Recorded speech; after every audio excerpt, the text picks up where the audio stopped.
시청자 여러분 안녕하세요. 머니올라 시간입니다. 오늘은 반도체를 주제로 얘기를 풀어가 보겠는데요. 이 분야 최고의 애널리스트 모셨습니다. 유진투자증권의 이승우 센터장님 나오셨습니다. 안녕하세요. 예, 안녕하세요. 예.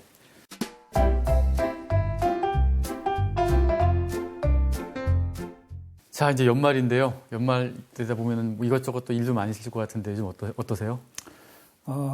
반도체 주식이 너무 부진했다가 예. 최근 한 달 동안 조금 올라가지고 예. 조금 좀 바빠지고 있는 그런 상황에 있습니다. 예. 아, 예. 그 말씀하셨다시피 보니까 뭐 삼성전자, SK하이닉스 지금 그 회복세를 보이고 있는데 특히 외국인들이 좀 많이 사는 것 같아요. 네.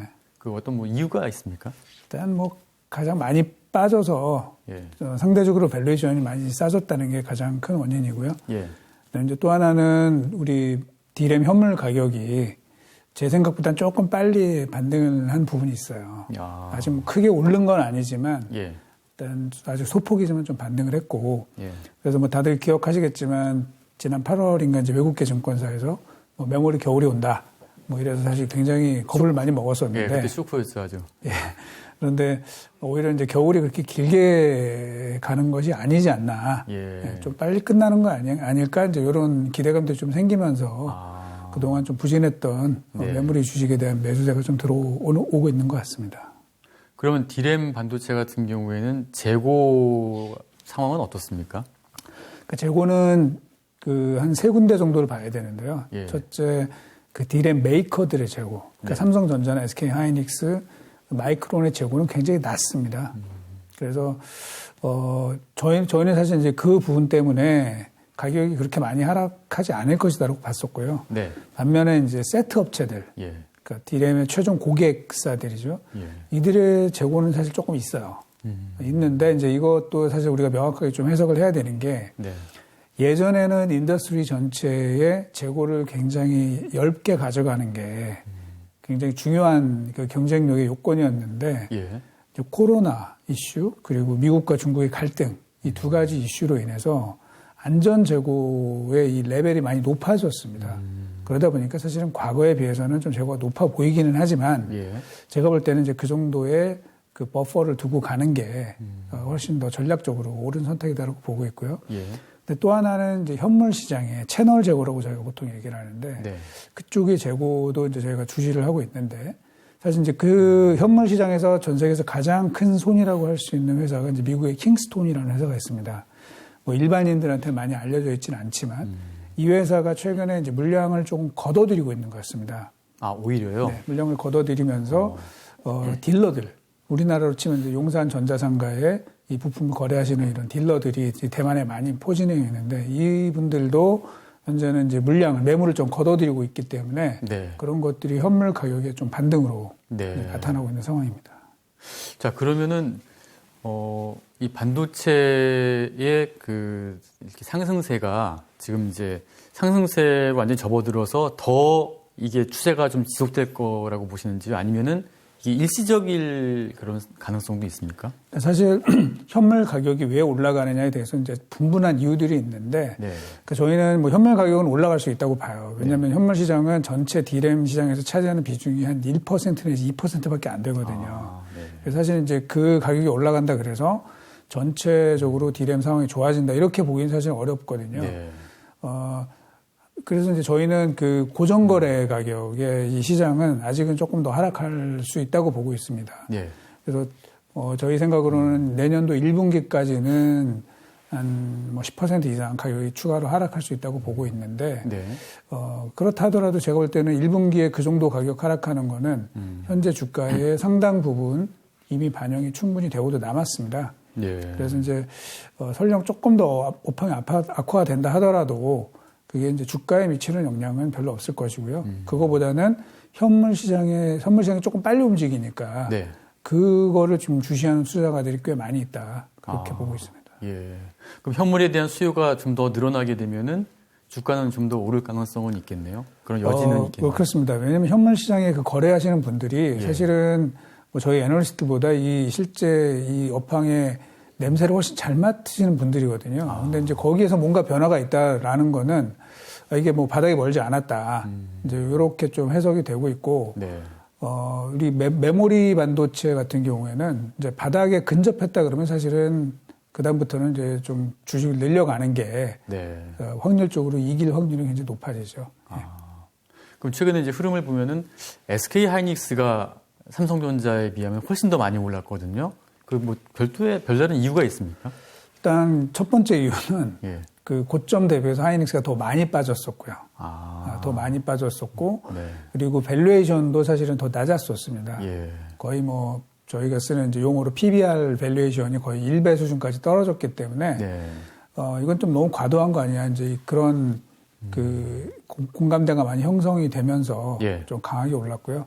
또 하나는 이제 삼성전자는 메모리 이외에 다른 사업부들도 굉장히 많이 그 구성이 되어 있기 때문에 예. 좀 그게 희석이 되는 그런 부분들이 있다고 봐야 되겠죠. 예, 그런 면이 있었군요. 자, 그러면 이제 저희가 어차피 이제 연말 총 결산하는 거기 때문에 2021년 한 해 반도체 시장 전체를 한번 총평을 좀 부탁드리겠습니다. 그러니까 2021년 시작할 때는 사실 굉장히 그 많이 나왔던 이야기가 슈퍼사이클 맞아요. 이야기가 많이 나왔어요. 왜냐하면 사실 이제 슈퍼사이클이라는 게 그렇게 자주 오는 것은 아니거든요. 예. 이제 메모리 슈퍼사이클은 사실 2017년, 18년이었고 불과 그게 끝난 지 몇 년 안 됐는데 또 다시 그렇게 대형 사이클이 올 것인지에 대해서는 저는 일단 확신하지 않았었고요. 예, 예. 그래서 처음엔 이제 그런 기대감들이 굉장히 많았었습니다. 예. 시장에서는. 그런데 결과적으로는 약간 용두삼이 격이 됐죠. 주가는 그 이야기가 많이 나왔던 1월 달하고 2월 달. 그러니까 삼성전자는 1월 달, SK 하이닉스 2월 달에 주가 고점을 찍었으니까요. 예. 그 이후로 삼성전자를 뭐 말씀을 드리자면은 전 세계 주요 반도체 업체를 통틀어서 올해 주가 상승률이 꼴찌라고 봐도 됩니다. 예. 그 정도로 굉장히 좀 분위기는 안 좋았고요. 예. 반면에 그 슈퍼사이클이라고 했던 거는 결국 메모리에서 나타난 게 아니라 예. 어디서 나타났냐면은 이제 다른 반도체 분야. 대표적으로 저희가 이제 DAO라고 얘기하는데 네. 디스크리트, 아날로그, 그다음에 예. 옵틱스 이쪽에서 많이 나타났습니다. 그래서 그런 쪽은 사실은 저희 예상보다 훨씬 더 좀 시장이 좋았었습니다. 메모리도 물론 굉장히 좋았어요. 예. 뭐 성장률로만 따지자면은 사실은 지금 말씀드린 이 아날로그 반도체나 또 로직 예. 뭐 이런 쪽보다 훨씬 더 높았는데 그 메모리 반도체라는 거는 원래 이제 사이클의 진폭이 굉장히 크기 때문에 예. 이 정도의 상승을 가지고 이제 슈퍼사이클이라는 말을 붙이긴 좀 어려웠고요. 네. 또 하나는 올해 성장률이 낮은 게 아니거든요. 상당히 저희 예상보다 좋았는데 네. 그러다 보니까 오히려 투자가들이 이제 굉장히 영리해지면서 메모리는 시클리컬한 그런 성격, 예. 왔다 갔다 하는 성격이 굉장히 크다 보면 올해가 성장률이 비교적 높다 그러면 슈퍼사이클 정도는 아니더라도 네. 높다 한다면 이제 내년도에는 굉장히 낮아질 수 있다. 이런 그 선입관이 상당히 많이 작용을 해서 주가상으로는 좀 굉장히 좀 부진한 예. 그런 한 해가 됐던 것 같습니다. 그 지난번 출연하셨을 때 반도체의 그 사이클 주기가 굉장히 점점 짧아지고 있다고 하셨는데 네. 그런 추세가 지금도 계속 되고 있는 건가요? 그렇습니다. 예, 그러니까 원래 과거에는 이제 메모리 반도체 같은 경우에는 사이클이 한번 방향을 잡으면 예. 보통 뭐 정해진 건 아니지만 2년 또는 3년 정도 이 사이클이 계속 좀 지속이 되는 경향이 있는데 네. 지금 한 몇 년 전부터는 2019년도부터는 그렇지 않은 것 같아요. 좀 짧게 이렇게 끊어서 가는 경향이 있는데 근본적인 원인은 아까 또 잠깐 언급드렸던 것처럼 첫 번째는 코로나 이슈고요.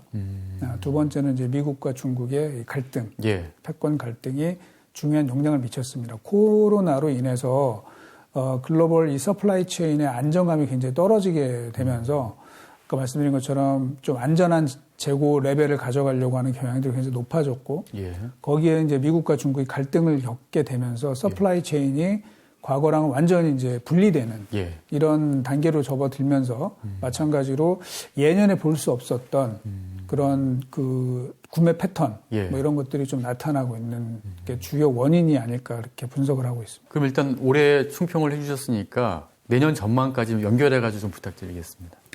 일단 저희는 뭐 내년도에 그 디맨드 그로스가 그렇게 높을 것 같지는 않습니다.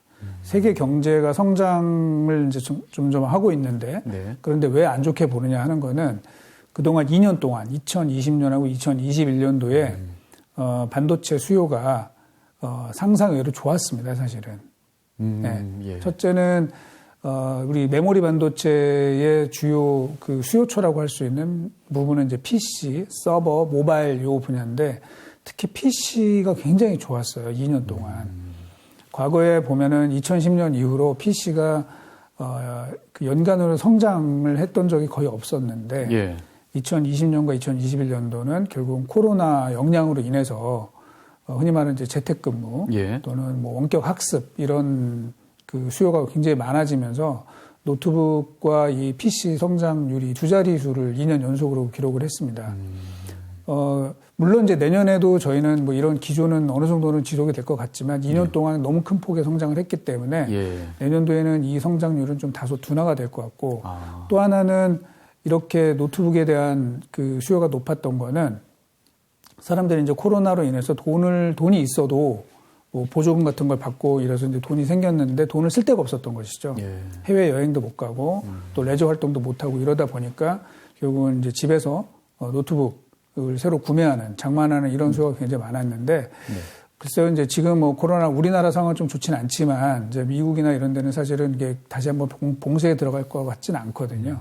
그렇게 되면서 그동안 못 갔던 해외 여행 뭐 이런 쪽에 이제 돈을 쓰게 되면은 이런 IT 내구재에 대한 일반 소비자들의 수요는 조금 줄어들지 않을까 그렇게 생각을 하고 있고 스마트폰도 마찬가지입니다. 스마트폰도 2016년도 이후에 2017, 18, 19, 24년 연속으로 역성장을 해왔거든요. 스마트폰 수요는 글로벌리. 오히려요? 네.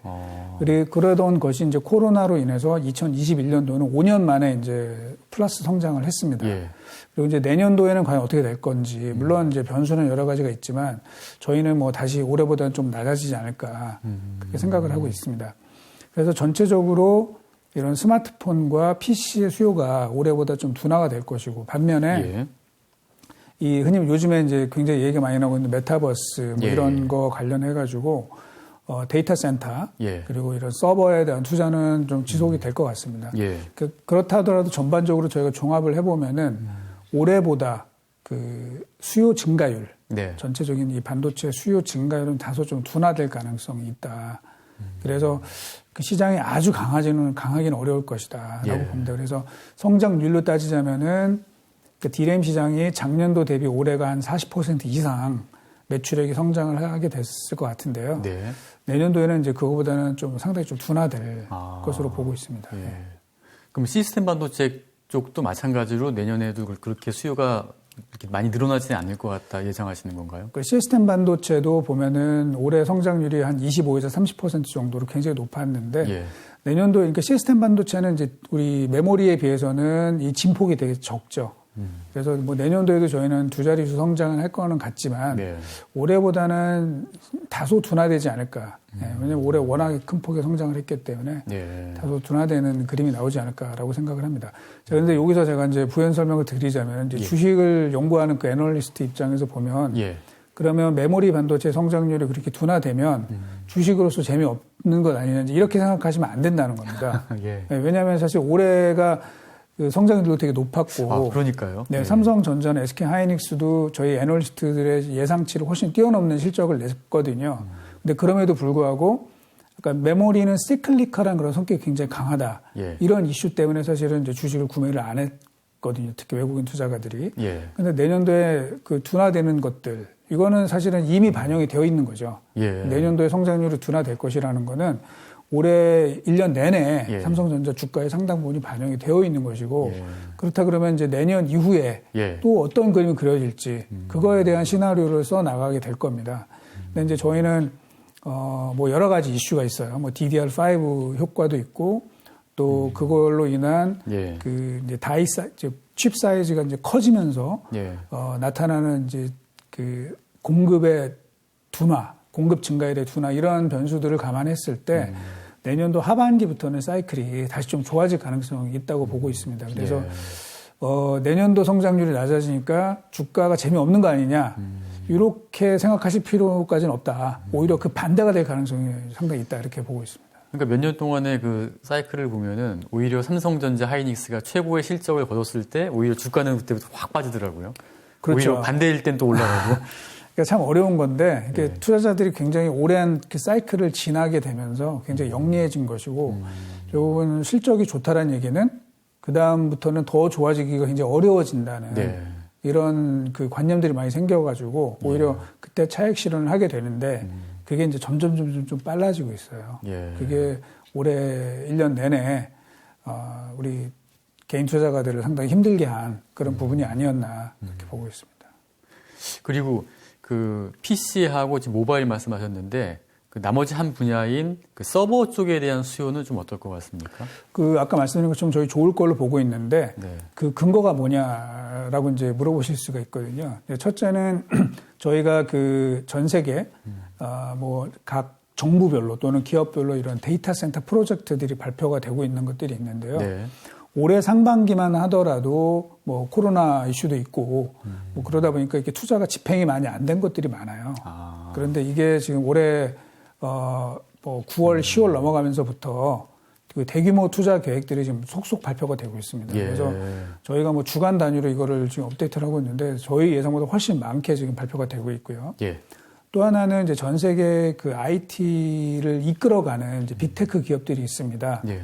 뭐 애플부터 해서 마이크로소프트, 뭐 아마존, 메타, 예. 그다음에 알파벳 이런 업체들의 이 설비 투자 예. 이 계획들이 계속 좀 상향 조정이 되고 있습니다. 특히 뭐 우리 아시는 것처럼 페이스북이라는 회사는 이름까지 이제 메타로 바꾸고 그렇죠. 예. 메타버스에서 자기네가 승부를 걸겠다 뭐 이렇게 얘기를 했는데 결국 이제 그걸 강화하기 위해서는 데이터 센터 그리고 서버 확충 이게 이제 기본적으로 따라야 되기 때문에 예. 그 분야는 이제 비교적 견조한 예. 성장세를 유지할 걸로 보고 있습니다. 자, 그리고 이제 소재 부품 장비 쪽을 좀 살펴봤으면 좋겠는데요.